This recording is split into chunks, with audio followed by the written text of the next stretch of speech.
O médico ligou para mim, né? E falou assim: nós vamos entubar a sua mãe.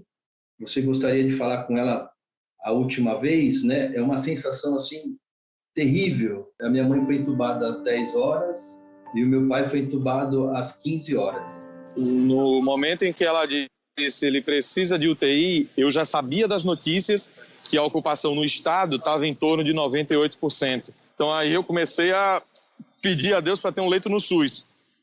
Mas não foi a realidade, assim, o que a gente encontrou. Eu disse: porra, Vanessa, não diz que meu filho morreu. Ela disse: infelizmente, tia. Aí tu já viu meu desespero, né? O povo Munduruku sofreu muito com essas perdas, porque devido à pandemia, a gente não pôde velar, né, velar os nossos mortos. Perder um ancião é muito difícil para nós. Até hoje a minha aldeia, ela sofre com a perda do meu pai. Você tem que ir no necrotério, você sabe, puxar o corpo do seu pai num carrinho, no velório. Foi 15 minutos, caixão lacrado, a gente não podia chegar perto, sabe? Não saber que ele estava ali dentro. Isso aconteceu com a minha tia, aconteceu com o meu sogro, aconteceu com o meu vizinho, aconteceu com meus amigos. É uma sensação horrível. Ainda não estou em paz para poder sentir a tristeza. Meu sentimento é de revolta. Por quê? Meu pai poderia ter sido vacinado lá em janeiro, lá em fevereiro. O que eu mais tenho sofrido como médica nessa posição de trabalhadora da UTI é com as notícias de perdas, de pioras para uma família que não consegue ver, que não consegue estar em contato com o seu ente querido.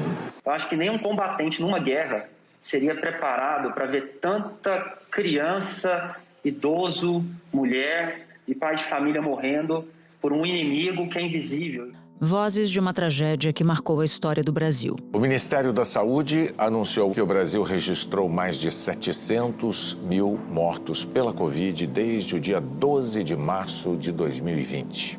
No começo de 2020, o início da pandemia de Covid trouxe o desafio de enfrentar um vírus desconhecido no mundo todo. Um momento para ouvir a ciência. A recomendação de cuidado das pessoas e distanciamento social continua sendo a mesma. Nós não sabemos quem vai manifestar ou não os sintomas, quando as pessoas vão transmitir o vírus, por isso todo mundo tem que continuar usando máscara, mantendo o distanciamento social e recolhido, se possível. Mas aqui no Brasil... Fique em casa que a economia te vê depois. Isso é para os fracos. O vírus, eu sempre disse, era uma realidade. E tínhamos que enfrentá-lo. Nada de se acovardar perante aquilo que nós não podemos fugir dele. Como que, infelizmente, quase todos vocês vão pegar um dia. Tem medo do quê? Enfrenta. Lamento as mortes, tá certo? Morre gente todo dia de uma série de causas, né? E a vida. Depois da facada não vai ser uma gripezinha que vai me derrubar não, tá ok? Por trás da tragédia sanitária, um problema escancarado.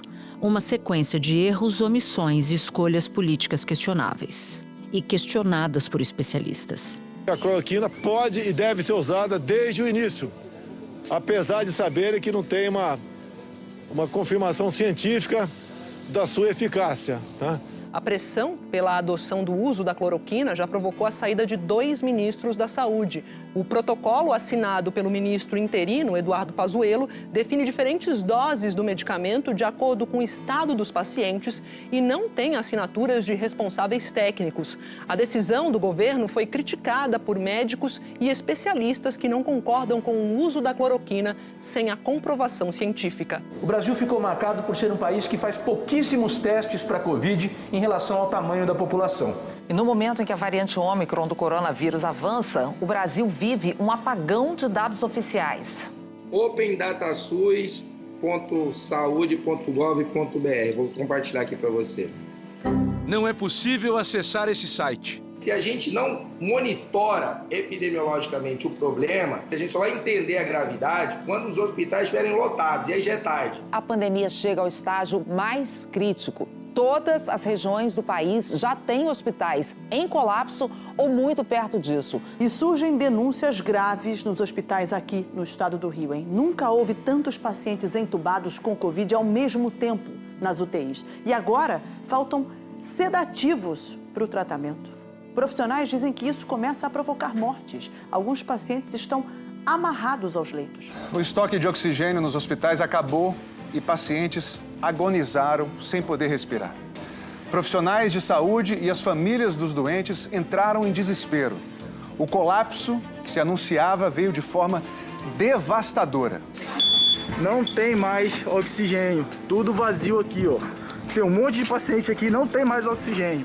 Quem tem em casa, por favor, traga aqui para a Policlínica da Redenção, aqui em Manaus, Amazonas, nós estamos 6 pacientes estão morrendo, por favor, pessoal. Mesmo com o desenvolvimento de vacinas que permitiriam salvar vidas e o retorno à normalidade, o negacionismo imperava. A pressa da vacina não se justifica, porque você mexe com a vida das pessoas. Chegou uma carta da Pfizer oferecendo vacina aos brasileiros. Essa carta não teve resposta. Repito, essa carta foi endereçada ao presidente da República, ao vice-presidente da República, ao ministro da Saúde, ao ministro da Economia, ao embaixador dos Estados Unidos no Brasil. 2 meses sem resposta a essa carta. O presidente Bolsonaro falou numa rede social que o Brasil não vai comprar vacinas contra a Covid-19 vindas da China, a Coronavac. A vacina contra o Covid, como cabe ao Ministério da Saúde definir essa questão, e já foi definida, ela não será obrigatória. O controle falho da pandemia teve um custo alto, como explicou o infectologista Pedro Halal ainda em 2021. 95 mil mortes poderiam ter sido evitadas se o Brasil tivesse comprado vacinas quando foi oferecido pelas empresas, especialmente pela Pfizer e depois pelo Butantan, a Coronavac. E ainda mais triste saber que se a mortalidade por Covid no Brasil fosse igual à média mundial, o Brasil teria evitado 480 mil dessas mortes. Naquele segundo ano de pandemia, uma CPI no Senado relatou os erros, as ações e as omissões do governo Bolsonaro em um documento de quase 1.300 páginas. A redação final propôs o indiciamento do então presidente Jair Bolsonaro e mais 77 pessoas e 2 empresas por crimes contra a saúde pública. 12 desses com foro privilegiado. A CPI da Covid apresentou o relatório final dos 6 meses de trabalho. Pede o indiciamento do presidente Jair Bolsonaro por 9 crimes. Crime de epidemia com resultado de morte, infração a medidas sanitárias preventivas, emprego irregular de verba pública, incitação ao crime, falsificação de documentos particulares, charlatanismo, prevaricação, crime contra a humanidade e crime de responsabilidade. Também pediu o indiciamento dos 3 filhos dele, o senador Flávio Bolsonaro, o deputado federal Eduardo Bolsonaro e o vereador Carlos Bolsonaro. De 4 ministros, Marcelo Queiroga, Onyx Lorenzoni, Wagner Rosário e Braga Neto. E 2 ex-ministros, Ernesto Araújo e Eduardo Pazuello. Além de 5 deputados federais, o líder do governo na Câmara, Ricardo Barros, Osmar Terra, Carla Zambelli, Bia Kicis e Carlos Jordi. O documento foi parar na gaveta do então Procurador-Geral da República, Augusto Aras. A PGR era o órgão acusador com competência para atuar junto ao Supremo. A Procuradoria-Geral da República defendeu que o Supremo Tribunal Federal arquive 5 dos 9 pedidos de indiciamentos da CPI da Covid contra o presidente Jair Bolsonaro. A vice-procuradora-geral da República, que é a Lindora Araújo, ela também pediu aí que o Supremo arquive apurações que envolvem outros integrantes do governo Bolsonaro. A Lindora Araújo afirma que as convicções da CPI da Covid foram políticas e aí elas não podem ser transportadas para a área jurídica de forma automática. A Procuradoria-Geral da República e o chefe do órgão, na figura do Aras, não atuou para fazer a investigação dessas omissões sérias que ceifaram milhares de vidas. Pelo menos uma parte dos documentos da CPI escapou da gaveta da Procuradoria e foi parar no Supremo Tribunal Federal. E na semana passada, o ministro relator do caso, Flávio Dino, acatou um pedido da Polícia Federal de acesso às provas, dando continuidade às investigações. O ministro disse o seguinte: destaco que a investigação parlamentar apontou indícios de crimes contra a administração pública, notadamente contratos, fraudes, superfaturamentos, desvio de dinheiro público, contratos que foram assinados com empresas de fachada para a prestação de serviços genéricos fictícios mencionados no relatório da CPI. E aí o Flávio Dino dá 60 dias para essa investigação que, enfim, teria aí como foco Bolsonaro, boa parte aí de seus aliados à época em que ele ainda era presidente. Da redação do G1, eu sou Natuzaneri e o assunto hoje é Bolsonaro e a pandemia. 4 anos sem punição. Minha convidada é a jurista Deise Ventura, professora titular de ética da Faculdade de Saúde Pública da USP. Deise coordenou pela mesma universidade um estudo que analisou mais de 3.000 normas relacionadas à Covid-19, baixadas pela gestão Bolsonaro. A sua pesquisa foi uma das inspirações para a criação da CPI da Covid. Segunda-feira, 22 de setembro. Desde na semana passada, o ministro Flávio Dino autorizou a abertura de um inquérito da Polícia Federal para investigar as conclusões da CPI da Covid.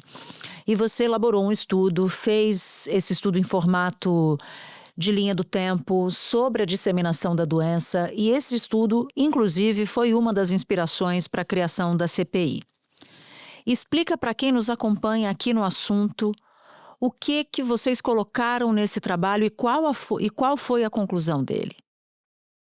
Nós temíamos, no início da pandemia de Covid-19, que as medidas restritivas, as medidas de proteção da população para a contenção da doença pudessem justificar um fechamento do regime. Por exemplo, a supressão de liberdades fundamentais, uma série de outras medidas que poderiam ser tomadas com base no pânico que naturalmente uma pandemia causa. Então nós começamos imediatamente, depois da declaração de emergência, a acompanhar o Diário Oficial da União. E quando nós começamos a acompanhar o Diário Oficial, nós nos demos conta de que, ao contrário de medidas restritivas, o que nós estávamos encontrando era uma tentativa de combater as medidas de contenção da doença que eram adotadas por governadores, prefeitos, por outros órgãos, inclusive federais. Por exemplo, o veto a diversas leis importantes relativas às atividades essenciais, ao uso de máscara, à proteção das comunidades indígenas, muitas outras. A gente acompanhou, portanto, a entrevista coletiva do presidente Jair Bolsonaro e de alguns integrantes aí da equipe do governo. Ele disse que as decisões dos governadores terão que ser unificadas, que cada governador não pode tomar a decisão que ele ache melhor. Afirmou que sempre esteve à disposição dos governadores e Bolsonaro disse mais uma vez que a economia não pode parar. E nos demos conta também de que não era só no plano normativo que isso acontecia, os atos de governo também iam no mesmo sentido, medidas que eram tomadas, muitas delas os ouvintes e as ouvintes vão lembrar, o atraso na compra de vacinas, a organização de aglomerações, o combate às medidas preventivas, a incitação à invasão de hospitais, o ataque a autoridades sanitárias, a governadores, prefeitos, mas também a funcionários, agentes da vigilância de saúde, enfim. Nós vimos que havia uma coerência entre atos normativos, atos de governo e o discurso, não apenas do ex-presidente da República, mas de um grande número de agentes federais. Então, o que nós fizemos foi organizar cronologicamente o número de mortos, o número de casos de Covid no Brasil e o discurso oficial, porque muitas vezes se dizia, não, o presidente é louco, ele diz qualquer bobagem, não importa o que ele diz, o próprio ex-ministro Pazuello dizia, não, o que o Bolsonaro diz é para a internet. Se você virar o jacaré, é problema de você, pô. Não, nós vimos que não era só o Bolsonaro, havia uma coerência, ministro da Economia, ministro do Turismo, autoridades de diversos escalões que chegaram a prever o final da pandemia diversas vezes, que diziam que quando a gente chegar a 20% de pessoas contaminadas, nós alcançaremos a imunidade de rebanho. O deputado federal Osmar Terra. Como a velocidade de contágio da Covid está aumentando, independente de ter ou não lockdown, quarentena, é bem provável que em algumas semanas cheguemos à imunidade coletiva ou imunidade de rebanho e o surto epidêmico termine. E aí vai dar tempo de ir criando a imunidade de rebanho aos poucos, Porque se pegar em todo mundo ao mesmo tempo, explode a capacidade hospitalar. Então, a ideia de imunidade de rebanho foi uma ideia lá difundida lá logo no início, dizendo, olha, não se falou em barreira sanitária, testagem em massa, vacina, nada disso. Então nós vimos uma coerência entre o que se dizia, o que se fazia através de normas e de atos de governo, e nós vimos que essas posturas do governo federal, elas persistiram apesar do aumento do número de casos e do aumento do número de mortes. Então, ficou evidenciada a existência de uma estratégia de disseminação da Covid-19 no Brasil e, inclusive, o que nós observamos também é que todas as pessoas que integravam o governo e que se opunham a essa estratégia eram desligadas do governo, eram demitidas.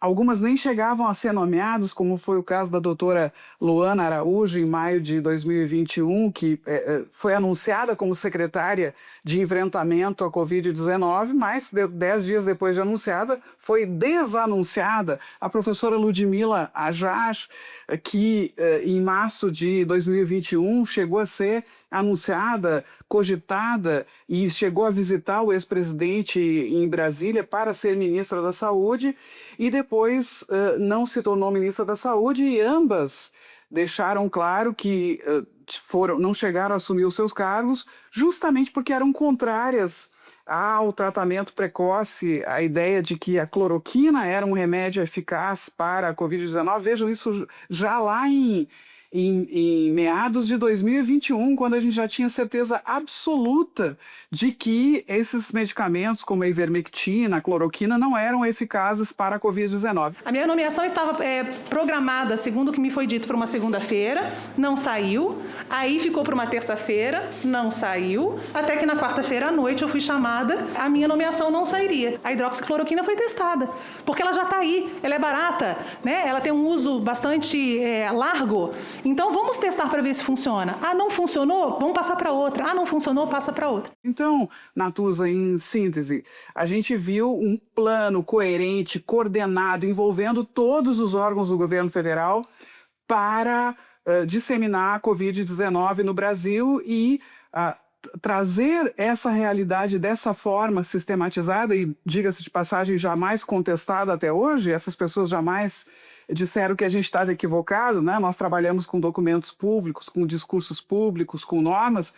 Então, ficou evidenciado que, diferentemente do que dizem, inclusive, alguns acadêmicos de boa-fé, que no Brasil não houve uma coordenação da resposta à Covid-19 no plano federal. Não, ela houve uma coordenação e a coordenação foi para espalhar a doença. Espera um pouquinho que eu já volto para continuar minha conversa com a Deise Ventura. Você deixa bastante claro que a estratégia do governo era, de fato, a disseminação da doença. Bem compreendido esse aspecto da sua fala, eu queria passar para um outro momento, muitos anos depois, nesta semana em que a gente conversa, que é a decisão do ministro Flávio Dino. Ele determina a abertura de um inquérito para apurar as conclusões da CPI da Covid de 2021. E eu gostaria muito de te perguntar: quais são os prejuízos dessa demora nas investigações, levando em conta que Augusto Aras não fez muito para que as conclusões da CPI fossem processadas no Supremo Tribunal Federal? O prejuízo é imenso. A abertura desse inquérito acontece com 4 anos de atraso. A gente pode dizer antes tarde do que nunca, mas o fato é que nesse período nós só vimos uma degradação da situação da saúde pública no Brasil, no que se refere à desinformação, no que se refere ao ataque a autoridades sanitárias, à desconfiança em relação às autoridades sanitárias, ataques, inclusive, violência física contra profissionais de saúde, contra agentes do Sistema Único de Saúde. Então, o que acontece é que quando os crimes contra a saúde pública ficam impunes, nós encorajamos a prática desses crimes. E, muito mais do que isso, existe uma estratégia de apropriação de temas de saúde pela emoção que eles são capazes de causar para proselitismo religioso, para interesses eleitoreiros, para que a confiança da população na ciência seja erodida, e isso tem uma intencionalidade clara, que é, de um lado, a exploração política, isso nós estamos vendo com muita clareza nos Estados Unidos, no segundo mandato do presidente Donald Trump, como a saúde está sendo central, a destruição dos centros de controle de doença, o ataque à vacinação. Ele foi nomeado por Donald Trump para o cargo e é conhecido, Kennedy Jr., por ter se engajado em campanhas anti-vacinação durante a pandemia da Covid-19. Também por espalhar uma série de teorias da conspiração, especificamente sobre a área da saúde, vacinação de crianças. Agora ele vai liderar justamente o Departamento de Saúde e Serviços Humanos dos Estados Unidos. O secretário Robert Kennedy Jr. anunciou uma reestruturação profunda. O famoso Centro de Controle de Doenças, o CDC, de fama mundial pela excelência, vai perder 2.400 funcionários. O FDA, que autoriza e fiscaliza remédios e alimentos, terá menos 3.500 empregados. Antes de entrar para o governo, Kennedy era um inimigo do FDA e prometeu virá-lo do avesso. Está cumprindo a promessa. Tudo isso envolve uma emoção muito grande. A saúde, infelizmente, é nitroglicerina pura, né? De um lado, nós temos, então, essa apropriação política e agendas políticas que não se interessam pela ciência, porque a ciência não diz aquilo que elas querem, né? Então, o que a ciência diz sobre drogas, o que a ciência diz sobre direitos sexuais e reprodutivos, isso não interessa para essas agendas políticas, porque a ciência desmente os propósitos dessas pessoas que estão interessadas em proselitismo religioso ou simplesmente em angariar votos, né? Então, nós temos um dano enorme derivado da não investigação. Nós tivemos recentemente uma ação arquitetada, coordenada entre prefeitos do estado de Santa Catarina, vocês vão lembrar disso, no ano passado, que tentaram desvincular a apresentação do certificado de vacinação infantil para matrícula nas escolas. Uma série de municípios aqui em Santa Catarina havia dispensado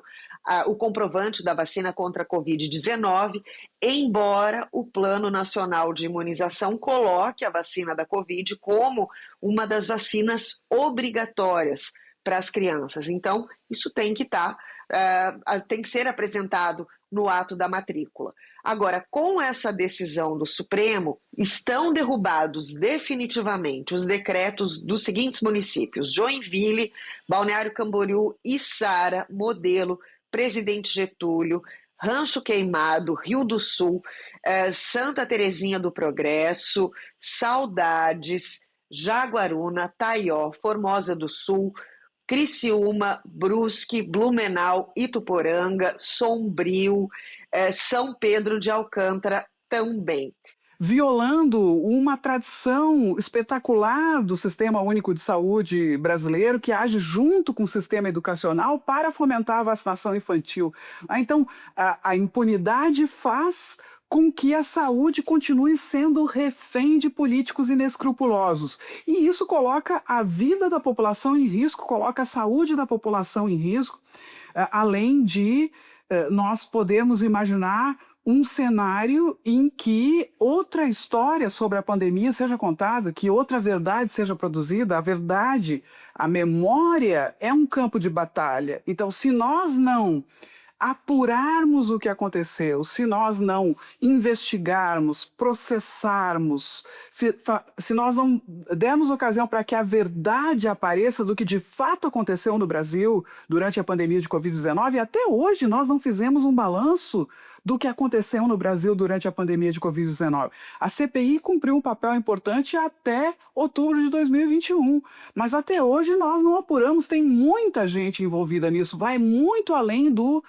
presidente Bolsonaro. Quantas pessoas fizeram previsões em nome do governo federal sobre quando a pandemia terminaria? Quantas pessoas estão envolvidas na organização de aglomerações em momentos de pico da pandemia de Covid-19? Quantas pessoas estão envolvidas no ataque às autoridades sanitárias, na invasão de hospitais, no desencorajamento do uso de máscaras na indústria que se criou em torno do tratamento precoce. O Ministério Público, junto ao Tribunal de Contas da União, pediu a abertura de uma investigação sobre o possível superfaturamento na compra sem licitação de matéria-prima para remédios à base de cloroquina pelo Comando do Exército. A produção determinada pelo Comando do Exército dos medicamentos relacionados à cloroquina foi de mais de 80 vezes e o preço dos insumos ficou mais de 6 vezes além do preço normal desses insumos. Então tem muita coisa para investigar,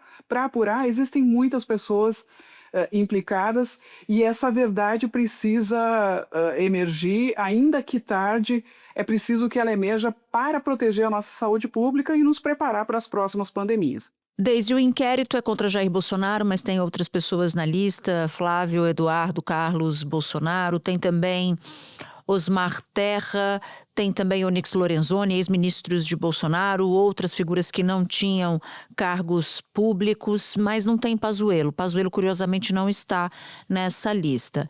O ministro Flávio Dino ressaltou diversos crimes apontados no relatório da CPI, mas eu queria ouvi-la sobre um em particular, crime de epidemia. Explica pra gente que crime é esse e por que é importante olhar para ele. Natuza, na verdade, essa petição criminal ela faz parte de um conjunto, uma dezena de petições criminais que a Procuradoria-Geral da República, à época, abriu em razão do relatório da CPI da Covid-19, ou seja, para dizer que estava fazendo alguma coisa. A Procuradoria-Geral da República da época pediu o arquivamento dessas petições criminais, inclusive dessa, que é a 10.064, a Procuradoria-Geral da República da época pediu o arquivamento. E um dos argumentos do arquivamento dessa petição especificamente era justamente o crime de epidemia com resultado morte. Essa determinação do Código Penal brasileiro diz que é crime dar causa a uma epidemia mediante a propagação de agentes patógenos. E a interpretação que foi feita pela Procuradoria-Geral da República da época era que era preciso comprovar a introdução de um patógeno em território nacional, como se causar uma epidemia fosse trazer um vírus, uma bactéria, enfim, qualquer agente patógeno para dentro do território nacional, confundindo propositadamente duas coisas. Uma é dar causa a uma doença, a outra é dar causa a uma epidemia. E, inclusive, o Código Penal é claro quando ele diz dar causa mediante, ou seja, por intermédio de propagação de patógenos. Então, o que acontece aqui é que os conhecimentos rudimentários de saúde pública são ignorados, porque a gente tem que diferenciar o que é a doença, o que é um surto, que é um aumento de casos de uma doença, e o que é uma epidemia, que é a propagação geográfica desse surto. São etapas diferentes de um processo de propagação de uma doença.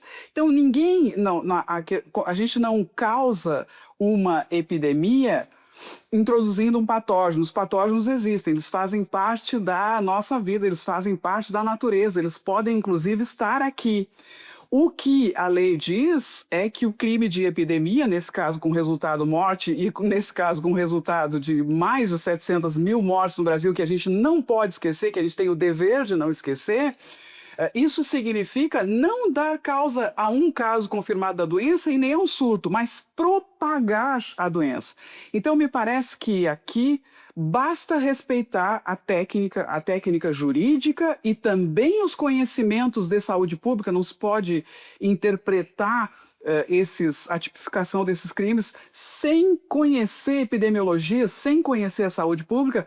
Basta técnica para a gente saber que existem indícios importantíssimos da prática desses crimes que já deveriam estar sendo investigados. Se aqui prevalecer a técnica, haverá processamento, haverá apuração e, espero, haverá julgamento e punição. É um bloqueio político que impediu que até hoje esses crimes fossem investigados. Se a técnica prevalecer, haverá investigação, processamento e punição. E esse reencontro com a nossa história, uma história muito dolorosa, é importante, né, Deise? Se os responsáveis não forem punidos, a chance de ocorrer de novo fica maior, né?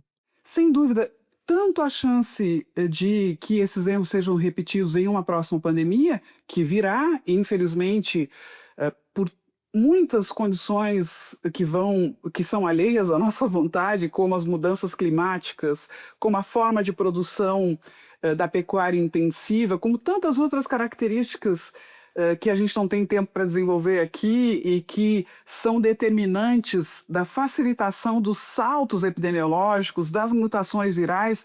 Infelizmente, o que nós temos visto é que o intervalo entre as crises sanitárias vem se reduzindo.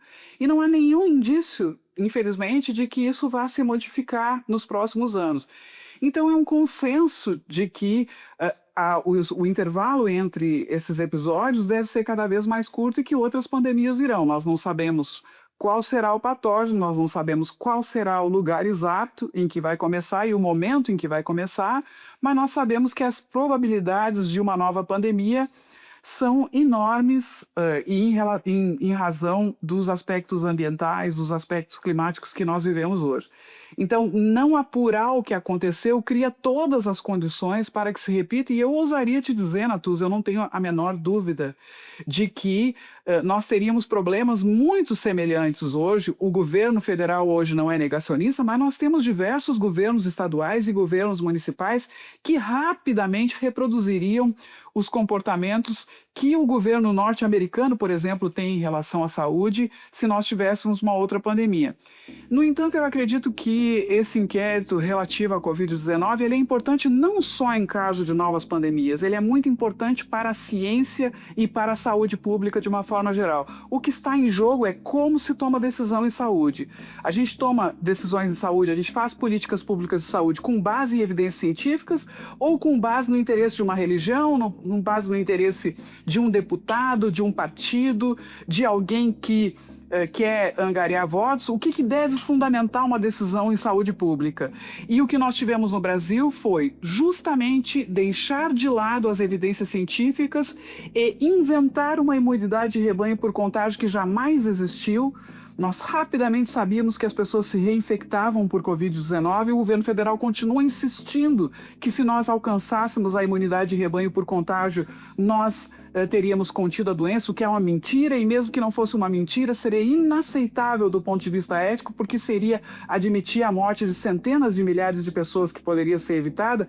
Outro aspecto, Natuza, que eu acho que é importantíssimo destacar: as mortes são terríveis, aconteceram em condições terríveis. O luto das pessoas que perderam os seus entes queridos por Covid, ele foi absolutamente restrito por medidas de controle que eram necessárias naquela época. Então, muitas pessoas não puderam se despedir dos seus familiares como deveriam. Teve essa foto dele pegar na minha mão, despedir, mas eu não lembro de forma alguma. Ela nunca mais viu o marido. Eu pensava, como que aconteceu? Eu não vou ver meu marido. Eu não sabia que não ia ter velório, nada. Meus filhos que fizeram todo o processo, né? E, enfim, acabou. Quando Bento chegou ao mundo, a mãe dele partia. Quando eu tô brincando com ele, eu imagino que ela estaria indo, tirando foto da gente. Era muita coisa que ainda faltava viver, né? Não fazer os rituais que foram... que a gente não pôde fazer, né? O enterro, o velório, as missas, né? As pessoas virem confortar a gente. O fato de a gente não poder fazer nada daquilo e ainda a renovação da tragédia a cada dia, num processo crescente, provocando um efeito de estado de choque permanente e de trauma ao mesmo tempo, faz com que seja muito difícil a gente conseguir fazer o luto mesmo, né? Mas nós precisamos falar da Covid longa ou da síndrome pós-Covid. Nós precisamos falar de milhões de pessoas. As expectativas mais conservadoras são de que nós temos em torno de 10% de pessoas com sequelas da Covid-19, sejam elas simplesmente dificuldades cognitivas temporárias, até sequelas pesadas neurológicas que limitam mobilidade, que limitam a vida das pessoas que tiveram essa doença, que chegam a vir a óbito, inclusive, anos depois, sem que essa morte seja declarada como uma morte por Covid. Nós tivemos um número de mortes enorme, número de complicações enormes. Hoje vivemos um fenômeno clínico que todos nós que tratamos pacientes convivemos com ele, que é a Covid longa, e a Covid longa não poupa a idade, não poupa a gravidade, tem criança com casos de Covid longa. Então, assim, os pediatras estão preocupados, nós estamos preocupados. E um grupo de cientistas norte-americanos fez um alerta falando ali, listando 200 sintomas catalogados de Covid longa. Sabe aquela que persiste? Esses sintomas eles podem aparecer a partir de 1 mês depois que uma pessoa foi infectada, desenvolveu a doença. Nos Estados Unidos, os especialistas calculam que 18 milhões de pessoas têm Covid longa. Aí os sintomas mais comuns para você prestar atenção aí no seu corpo são cansaço e confusão mental. E o relatório dos cientistas diz que essas pessoas precisam de um tratamento individualizado e de apoio nos locais de trabalho. Então, nós tivemos a disseminação irresponsável da Covid-19, que atingiu milhões de pessoas no Brasil que não precisavam ter contraído essa doença se o governo federal tivesse cumprido o seu dever, porque a legislação do SUS, a legislação sanitária brasileira, determina que o governo federal, o Estado, tem o dever de conter a propagação de doenças. Isso está na legislação do SUS. Isso foi desrespeitado, né? Então, nós temos que pensar também em milhões de pessoas que tiveram a doença e não precisavam ter, além das mortes.